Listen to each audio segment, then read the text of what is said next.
All right, well then why does it sell bonds? What are bond sales all about?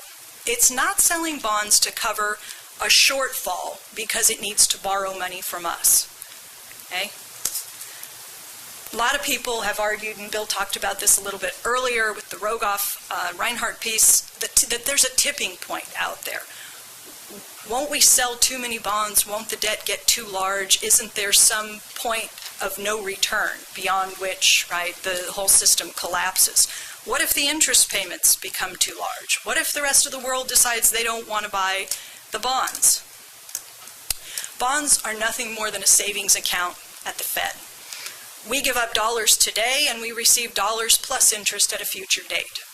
Okay, so if the government sells bonds today, funds get moved from checking accounts, people who have money, buy the bonds. Funds move from the checking account into what's effectively a savings account. It's the interest earning asset, IOU of the government. So that's what we hold now.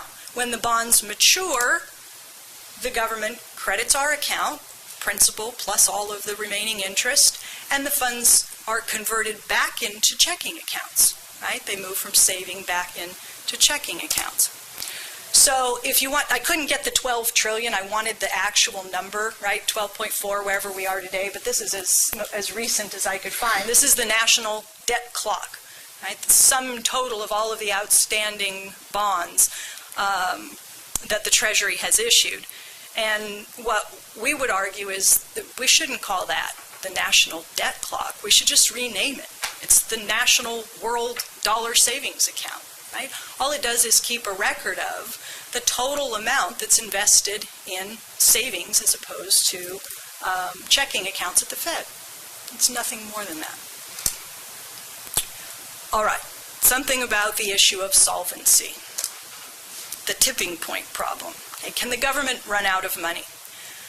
The U.S. government can't run out of money any more than the Washington Nationals baseball team stadium can run out of points. Okay? Every time a ball game is played at Washington Nationals stadium, some team scores some points and they appear on the screen. And then the other team scores and some more points appear on the screen. And there's nobody behind the screen going, hey, Johnny, we're running out of points here, you know? Right? Look in the trust fund. That's not the way it happens. You just add the points, okay? Same exact thing with the way the government operates. And this is the quote that Marshall brought up earlier and the one that Warren likes to use a lot, and I like it too. So here it is in writing so that you know we didn't make it up. Okay, this is Ben Bernanke in an interview on 60 Minutes just last year when Pelley asked him, is that tax money the Fed is spending? And Bernanke says, it's not tax money.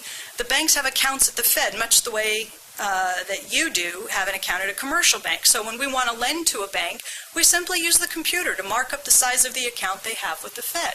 It's exactly like putting points on the screen at the baseball game. Right? They just mark up the balance. Can you run out of points? Can the government run out of money? No. There is no solvency issue when you are the issuer of the currency.